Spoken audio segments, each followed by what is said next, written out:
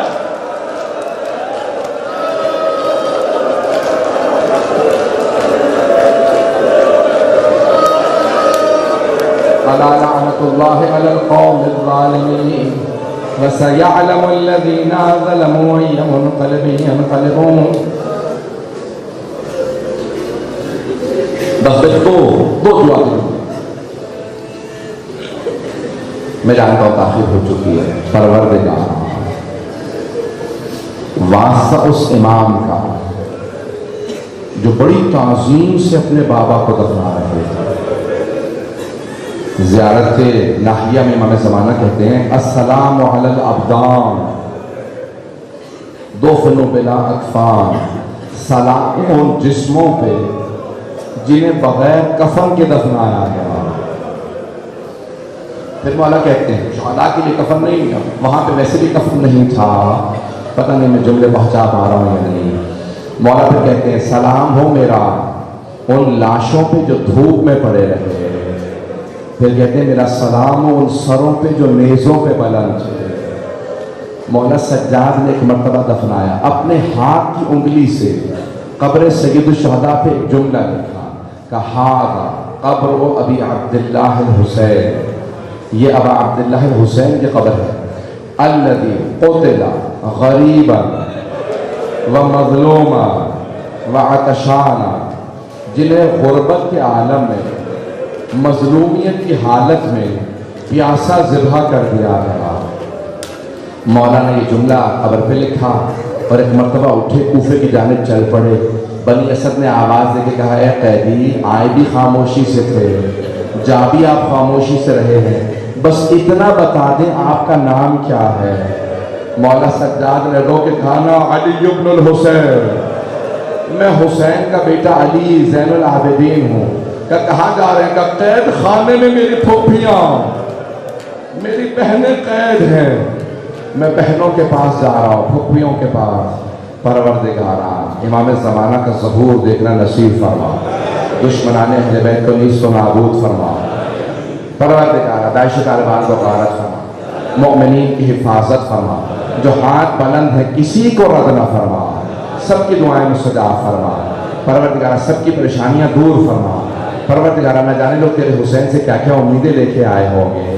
پروردگارا تجھے تیرے حسین کا واسطہ، کسی کو رد نہ فرما، سب کی دعائیں مستجاب فرما۔ پروردگارا جہاں جہاں مومنین بسے ان کے جان مال عزت آبرو کی حفاظت فرما۔ میں دیکھ رہا ہوں میرے بہت سے بھائی ابھی بھی آنکھوں میں آنسو ہیں، اپنی اپنی حاجات طلب کیجیے گا۔ پروردگارا ہمارے مقامات مقدسہ کی حفاظت فرما، ہمارے تمام مریضوں کو صحت کاملہ عاجلہ عنایت فرما۔ ایک سوال کروں آپ سے، بیماروں سے بستر تو نہیں چھینے جاتے؟ پروردگارا شام غریبہ کے اس بیمار امام کا واسطہ جن کا بستر بھی لوٹ لیا گیا تھا، ہمارے تمام مریضوں کو صحت کاملہ عاجلہ عنایت فرما۔ ربنا تقبل منا انك انت السميع العليم بحق محمد وآلہ الطیبین الطاہرین المعصومین۔ ماتم حسین۔